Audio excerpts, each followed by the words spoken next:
Kamshi, for today's video, magluluto tayo ng bihon con pastil.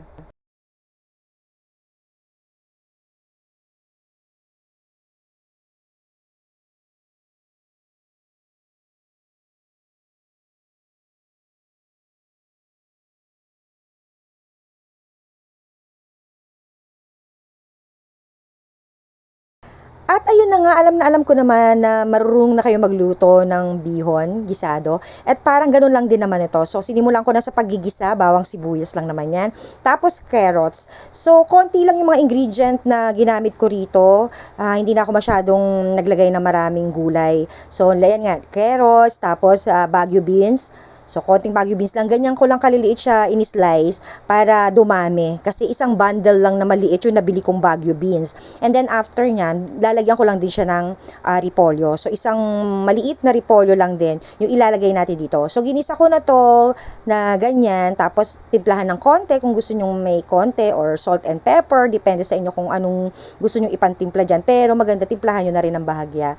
So, sa paggigisa ng gulay ko kayo sinimulan ipakita. Later na yung iba. So, ito, yung repolyo na binili ko, ayan. Ganyan ko lang din kaliliit siya or kaninipis, in-slice itong repolyo. So, igisa-gisa lang din natin siya hanggang sa maluto.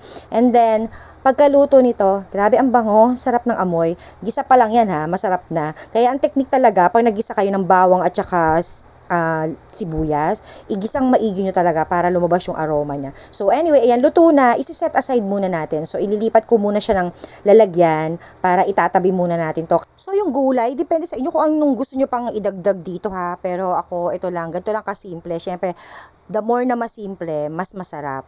So, ayan, after natin maitabi to, yung punta naman tayo dito sa bihon. Actually, itong bihon na to, binabad ko na to habang nagigisa ako para lumambot na siya. Then, isinalang ko na yung pinagkuluan ng chicken breast kanina. Yung chicken breast, yun yung gagawin natin para sa pastil na pang toppings natin dito. So, ito, may lasa na to kasi natimplahan na yan. Ngayon, dito na lang natin ilalagay yung ating noodles. Ayan, bihon pasta. Ha? Bihon noodles.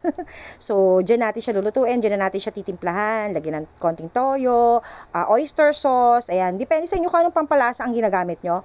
Oyster sauce, ako nilagyan ko kasi siya ng konting seasoning, ayan, at saka oyster sauce, para mas masarap yung lasa niya.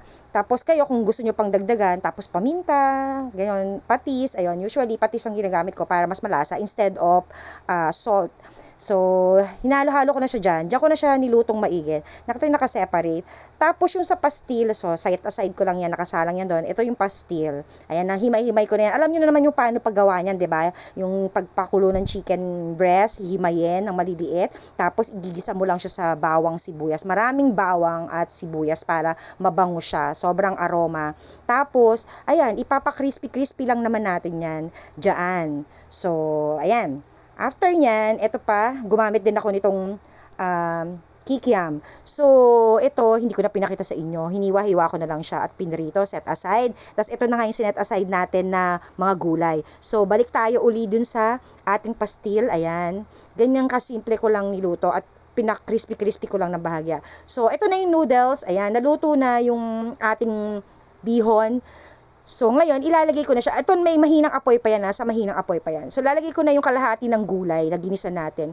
Medyo hahaluan lang natin para hindi naman masyadong sobrang walang kagulay-gulay, no? So, at least siya, mahinang apoy na, konti na lang yung effort na gagawin natin kasi maghahalo na lang tayo. Nilagyan ko siya ng konting gulay, tsaka yung ating pastil, tapos at saka konting kikiam. So, imimix lang natin yan.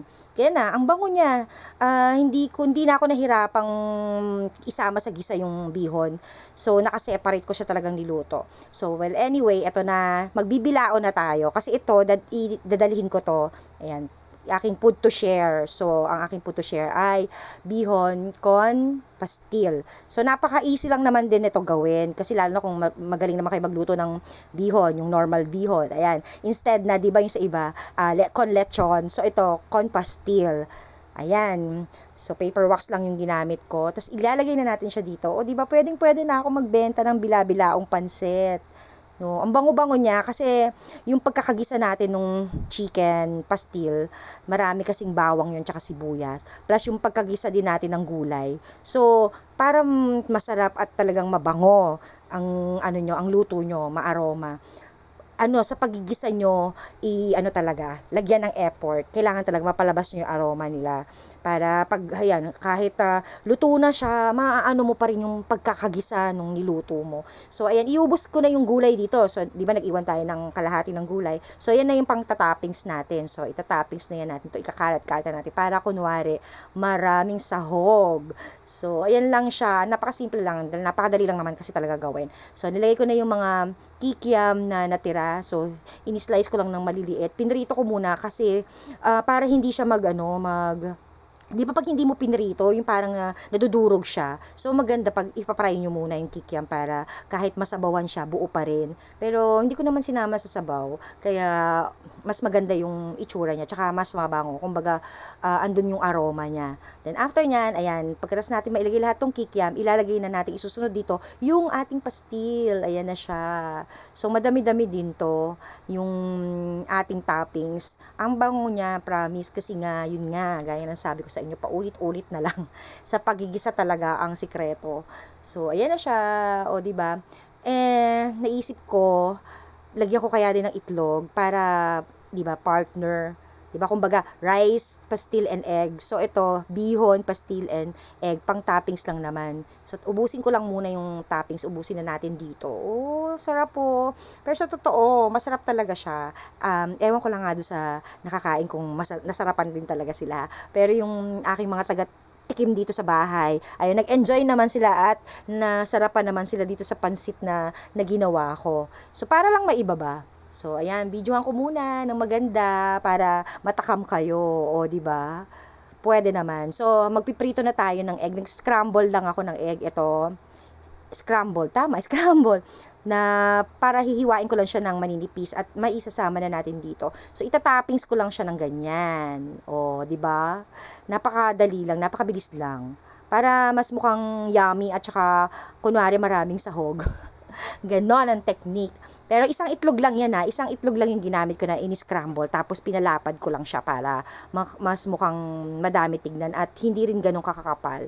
So, ayan na siya. So, pwede na tayo magpa-order. Napakabilis lang gawin at napakasarap pa. And, by the way, kung gusto nyo lagyan ng kalamansi, go. Pero, para sa akin, dito sa niluto ko, kahit wala ng kalamansi, masarap na. So, ano pang hinihintay nyo? Subukan nyo na rin. So, hanggang dito na lang. Maraming salamat sa panonood at hanggang sa muli. Please don't forget to follow my Facebook page and subscribe to my YouTube channel.